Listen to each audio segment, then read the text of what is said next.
Hello साथियों, मैं BL लूणा मेरे यूट्यूब चैनल स्टडी टाइम में आपका हार्दिक स्वागत करता हूं। हम फर्स्ट ग्रेड के लिए हिंदी साहित्य का इतिहास पढ़ रहे हैं और इसके अंदर आज हम आदिकाल के बारे में देखेंगे। अगर आप मेरे चैनल पर पहली बार विजिट कर रहे हो तो चैनल को सब्सक्राइब कर ले ताकि मेरे आने वाले हर वीडियो का नोटिफिकेशन आपको मिलता रहे, क्योंकि इस चैनल पर हम जो फर्स्ट ग्रेड हिंदी है उससे संबंधित जो भी मैटर है वो पूरा कोर्स आपको कंप्लीट करवाया जाएगा। तो आप सब्सक्राइब जरूर कर ले, अपने दोस्तों के साथ में भी इसको शेयर कर दें। बिना समय गंवाए बात करते हैं हम आदिकाल के बारे में। तो देखिए, आदिकाल है उस आदिकाल की जो समय सीमा है, यानी जो सर्वमान्य मत है वो क्या माना है, यानी विद्वानों ने इसकी अलग अलग समय सीमा मानी है। पर जो सर्वमान्य जो आदिकाल है, जिसको हमने आदिकाल, भक्तिकाल, रीतिकाल, आधुनिक काल, 4 कालों में विभाजित किया गया है, तो जो आदिकाल है उसकी समय सीमा 1000 से लेकर 1350 ईस्वी तक मानी है। यानी 1000 से 1350 ईस्वी तक है वो आदिकाल है। आदिकाल के बारे में लिखा है, हिंदी साहित्य के प्रारंभिक काल को ही आदिकाल कहा जाता है, यानी जहां से हिंदी साहित्य की शुरुआत होती है। तो जो शुरुआत का जो काल है, जो पहला जहां से शुरुआत हुई है वो पहला काल ही क्या है, आदिकाल है, जिसको नाम दिया गया आदिकाल। और आदिकाल नाम है ये आचार्य हजारी प्रसाद द्विवेदी ने इसको आदिकाल कहा है। भारत में राजनीतिक दृष्टिकोण से देखें तो हर्षवर्धन के साम्राज्य का जहां अंत हो रहा था, वहीं साहित्य के क्षेत्र में हिंदी साहित्य का उदय हो रहा था। यानी राजनीतिक जो माहौल था, उस राजनीतिक माहौल में क्या चल रहा था, हर्षवर्धन है, उस हर्षवर्धन का जो साम्राज्य है उसका पतन हो रहा था, उसका अंत हो रहा था। ये जो राजनीतिक माहौल था, उस राजनीतिक माहौल में जिधर हर्षवर्धन का साम्राज्य का अंत हो रहा था, वहीं हमारे हिंदी साहित्य इसका धीरे धीरे उदय हो रहा था। तो इधर है वो हर्षवर्धन का साम्राज्य का अंत है और इधर हमारे हिंदी साहित्य का उदय है। तो इस प्रकार का माहौल है वो बना हुआ था। आगे देखो, आगे है, उत्तर अपभ्रंश की सभी रचनाओं को आदिकाल में शामिल किया गया है। यानी अपभ्रंश जो भाषा है, अपभ्रंश भाषा की, उत्तर अपभ्रंश का मतलब है जो अंत की जो भाषा है। तो उत्तर अपभ्रंश में जो लिखी गई जो सारी रचनाएं है, वो सारी रचनाएं हमें आदिकाल में शामिल की गई है। वो सारी रचनाएं किसमें मिलती है, आदिकाल में मिलती है। उत्तर अपभ्रंश की, पूर्व अपभ्रंश की नहीं, जो उत्तर अपभ्रंश जो पीछे का जो। चंद्रधर शर्मा गुलेरी ने सर्वप्रथम उत्तर अपभ्रंश, यानी जो उत्तर अपभ्रंश है उसको पुरानी हिंदी कहा है। तो कहने का मतलब अपभ्रंश से है हमारी हिंदी का विकास हुआ। जब हम भाषा का अध्ययन करेंगे, हिंदी भाषा एवं उद्भव जो है वो पढ़ेंगे, तब आपको पता चलेगा कि जो हमारी हिंदी भाषा है वो किस प्रकार आई है। तो ये कह रहा है कि जो चंद्रधर शर्मा गुलेरी उन्होंने उत्तर अपभ्रंश है उसको पुरानी हिंदी नाम दिया गया है। फिर आगे है, भोला शंकर व्यास ने हिंदी के आरंभिक रूप को अवहट कहा है। वही है, यानी हिंदी है, उस हिंदी का जो प्रारंभ कब था, जो उत्तर अपभ्रंश है। तो उत्तर अपभ्रंश है उसका जो अंत का है, तो इधर हमारे हिंदी प्रारंभ हो रही है, तो उसको अवहट कहा है। आचार्य रामचंद्र शुक्ल ने पुरानी हिंदी अपभ्रंश, यानी पुरानी हिंदी है वो क्या, अपभ्रंश ये को प्राकृताभास हिंदी कहा है। तो कहने का मतलब ये है कि जो अपभ्रंश है, जो उत्तर अपभ्रंश है, चीज एक ही, उस उत्तर अपभ्रंश को हमारे चंद्रधर शर्मा गुलेरी उन्होंने पुरानी हिंदी कहा है, हमारे भोला शंकर व्यास है उन्होंने अवहट कहा है, और आचार्य रामचंद्र शुक्ल उन्होंने प्राकृताभास कहा है। यानी अलग अलग विद्वानों ने इनके अलग अलग नाम दिए हैं।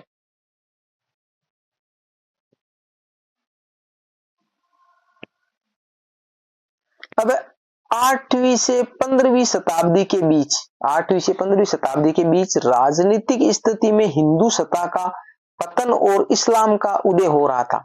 यानी जो 8वीं से 15वीं शताब्दी है, इसके बीच का जो काल है, 8 से 15वीं शताब्दी के बीच में, उसमें क्या हो रहा था, राजनीतिक स्थिति में क्या चल रहा था कि हिंदू जो सत्ता है, हिंदू सत्ता है उसका पतन हो रहा है और इस्लाम का उदय हो रहा है। तो माहौल है वो एक युद्ध का, डर का, इस प्रकार का माहौल बना हुआ है, क्योंकि हिंदू है उसका जो साम्राज्य है उसका अंत हो रहा है और हमारे इधर है इस्लाम है वो पनप रहा है। तो सारी माहौल है वो थोड़ा अलग टाइप का है, डर का माहौल बना हुआ है।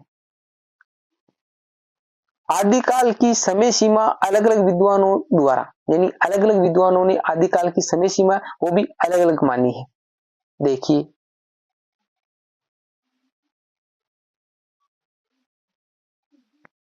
जॉर्ज इब्राहिम गिरियसन है, उन्होंने आदिकाल की जो समय सीमा है वो 643 ईस्वी से लेकर 1400 ईस्वी तक मानी है। यानी हमारे जो सर्वमान्य मत की बात करें तो 1000 ईस्वी से आदिकाल की शुरुआत करते हैं और 1350 ईस्वी तक आदिकाल को माना है। अब देखिए मिस्र बंधु, उन मिस्र बंधुओं ने 643 ईस्वी से 1399 ईस्वी तक है आदिकाल को माना है। मिस्र बंधु मैंने आपको बताया 3 भाई थे। डॉक्टर रमाशंकर शुक्ल है, उस डॉक्टर रमाशंकर शुक्ल ने 1000 ईस्वी से 1343 ईस्वी तक माना है। तो देखिए ये जो कालक्रम है ये इनसे मिलता जुलता है, यानी 1000 ईस्वी से इन्होंने शुरुआत की है और 1343 और यहाँ 1350 है, 7 साल का इसके अंदर अंतर है।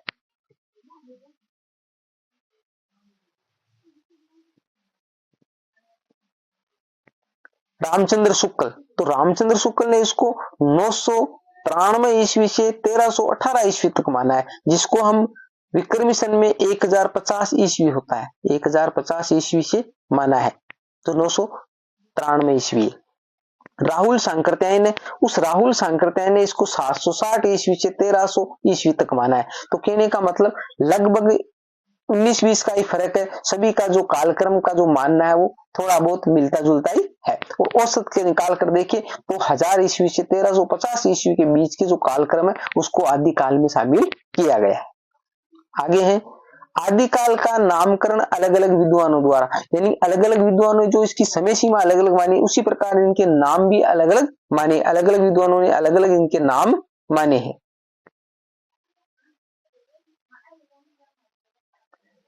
आचार्य जो हजारी प्रसाद द्विवेदी है, तो आचार्य हजारी प्रसाद द्विवेदी ने इसको नाम दिया है आदिकाल, जो हम वर्तमान में पढ़ते हैं।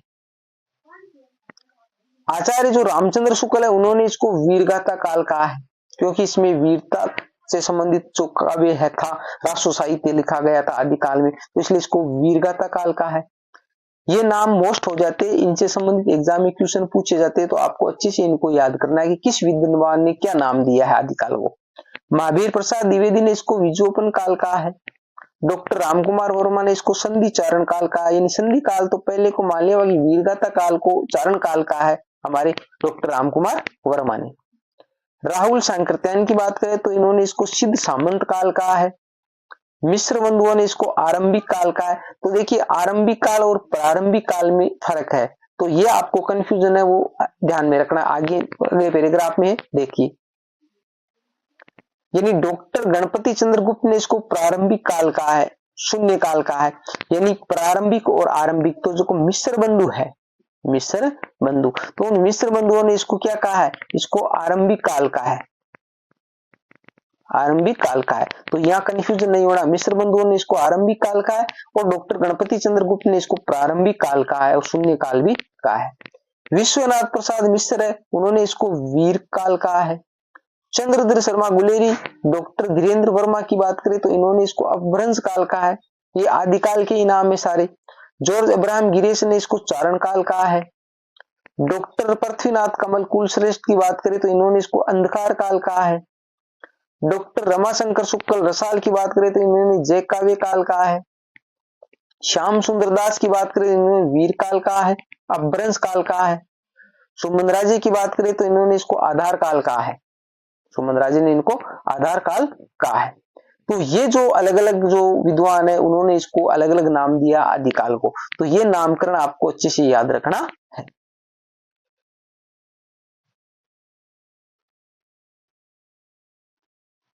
आगे हमारा है आदिकाल की प्रमुख शैलियां, यानी आदिकाल में कौन कौन सी शैलियां चलती थी भाषा में। तो एक तो डिंगल शैली थी और एक पिंगल शैली थी। डिंगल शैली क्या थी और पिंगल शैली क्या थी। डिंगल में कहने का मतलब दोनों में ही अपभ्रंश तो थी, अपभ्रंश भाषा दोनों ही थी। उसके अंदर अगर राजस्थानी भाषा के शब्द जुड़े, अपभ्रंश के अंदर राजस्थानी भाषा के शब्द जुड़े तो वो डिंगल शैली कहलाई, और अपभ्रंश के अंदर ब्रज भाषा के शब्द जुड़े तो वो पिंगल शैली कहलाई। डिंगल और पिंगल शैली महत्वपूर्ण है, इनसे संबंधित भी एग्जाम में क्वेश्चन पूछा गया कि डिंगल शैली में क्या है। तो अपभ्रंश और राजस्थानी भाषा वो डिंगल शैली है और अपभ्रंश और ब्रज भाषा वो पिंगल शैली है। अब हमारे यहाँ आदिकालीन प्रमुख प्रवृत्तियां, यानी आदिकाल की किस प्रकार की विशेषताएं या प्रवृत्तियां थी।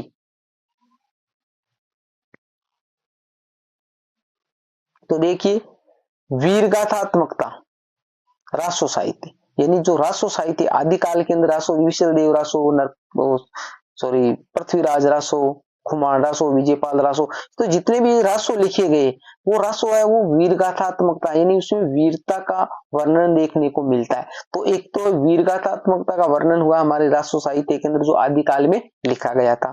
दूसरा धार्मिकता, धार्मिकता मतलब यहाँ पर सिद्ध थे, नाथ थे, बौद्ध थे, जैन थे, जिसको हम रास कहते साहित्य, तो जैन साहित्य, रास साहित्य लिखा गया, सिद्ध है, नाथ है, बौद्ध है, तो ये जो धार्मिकता है वो देखने को मिलती है हमारे को। श्रृंगारिकता, तो विद्यापति की जो पदावली है वो भी इसी युग में लिखी गई, तो उसमें हमारे को श्रृंगारिकता मिलती है, जो कृष्ण से संबंधित है वो वर्णन इसके अंदर देखने को मिलता है। तो ये जो प्रवृत्तियां हमारे सामने निकल कर आती है आदिकाल में, कौन कौन सी, एक तो वीरगाथात्मकता, वीरता से संबंधित वर्णन किया गया, एक धार्मिकता, धार्मिकता है, दूसरी बात श्रृंगारिकता, तो ये जो है वो हमारी आदिकालीन प्रवृत्तियां है।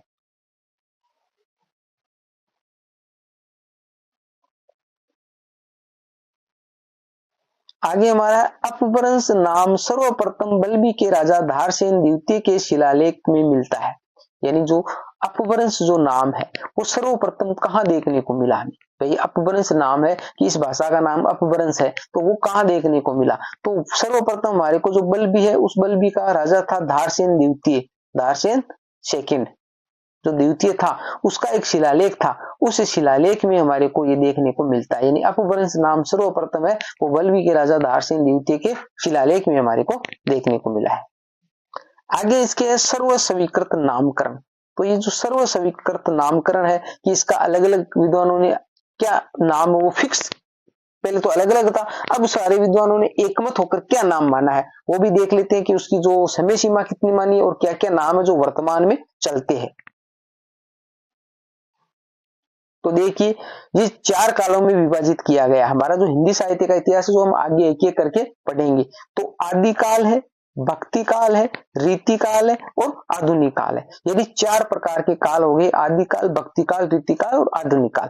अब जो आधुनिक काल है इस आधुनिक काल के अलग अलग भाग किए गए, जिसको हम भारतेंदु युग हो गया, द्विवेदी युग हो गया, ठीक है, छायावादी युग हो गया, प्रगतिवादी हो गया, प्रयोगवादी हो गया, नई कविता हो गया। तो ये जो सारे युग है कहने का मतलब 1 2 3 ये जो है हमारे आदिकाल, भक्तिकाल, रीतिकाल, ये 3 तो एक जगह, और ये अकेला आधुनिक काल है वो इतना बड़ा है, यानी इतना लंबा चौड़ा वर्णन है। और आजकल जो एग्जाम है उसमें आधुनिक काल से संबंधित ज्यादा एग्जाम में क्वेश्चन पूछे जाते हैं, तो आधुनिक काल अपने आप में मोस्ट हो जाता है। अब जो आदिकाल की समय सीमा है वो 1000 से लेकर 1350 ईस्वी तक मानी गई है।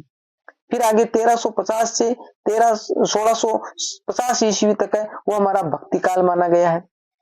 फिर 1650 से लेकर 1850 ईस्वी तक हमारा रीति काल माना गया है।